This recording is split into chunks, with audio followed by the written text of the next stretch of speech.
UP के मौजूदा चुनाव में सांप्रदायिक ध्रुवीकरण के डर से पार्टियां खुलकर मुसलमानों का नाम तक नहीं ले रही हैं और ना ही उनसे जुड़े मुद्दों पर बात हो रही है।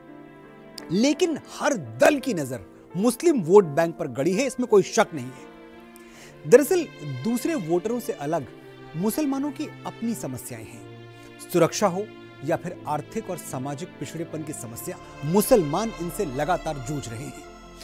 राजनीतिक हिस्सेदारी भी उनके लिए एक अहम मुद्दा है और ऐसे में जो भी पार्टी ये हिस्सेदारी देती है या कहती है कि हम देंगे, अक्सर मुसलमान उसी राजनीतिक दल की तरफ बह जाते हैं।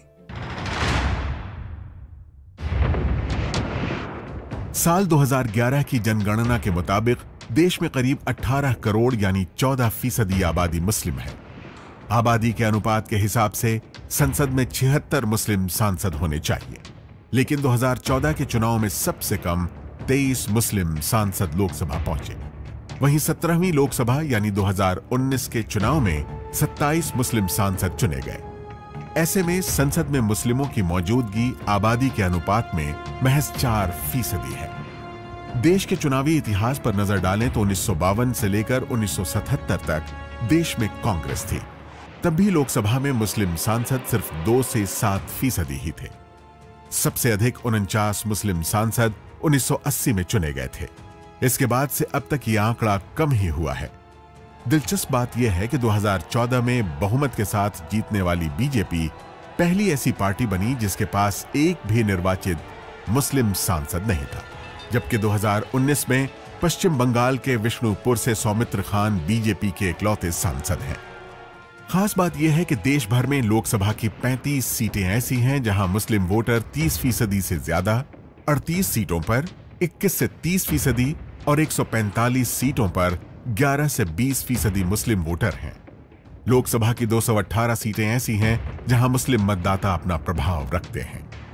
30% से ज्यादा मुस्लिम वोटर वाली 4 लोकसभा सीटें असम में, 3 बिहार में, 9 पश्चिम बंगाल में, 5 जम्मू कश्मीर में, 4 सीटें केरल में, 1 तेलंगाना और लक्षद्वीप में और 8 सीटें उत्तर प्रदेश में हैं। लेकिन 2014 के चुनाव में यूपी से एक भी मुस्लिम लोकसभा में नहीं पहुंच सका। खास बात यह भी है कि 2019 के आम चुनाव में यूपी की 80 सीटों में से बीजेपी ने 62 सीटें जीती हैं, जबकि उनमें एक भी मुस्लिम को टिकट नहीं दिया था। इस चुनावी आंकड़ों को देखा जाए तो मुस्लिम वोट बैंक एक मिथक नजर आता है।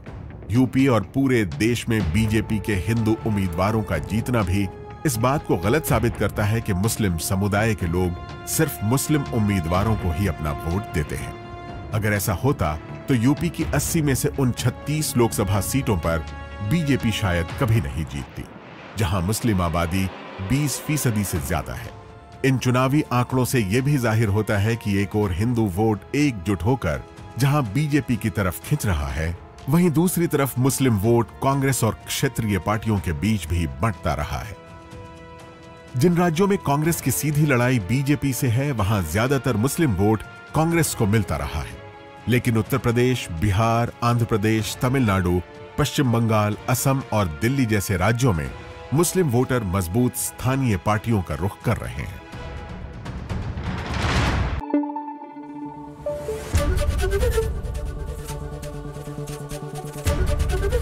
एबीपी न्यूज आपको रखे आगे।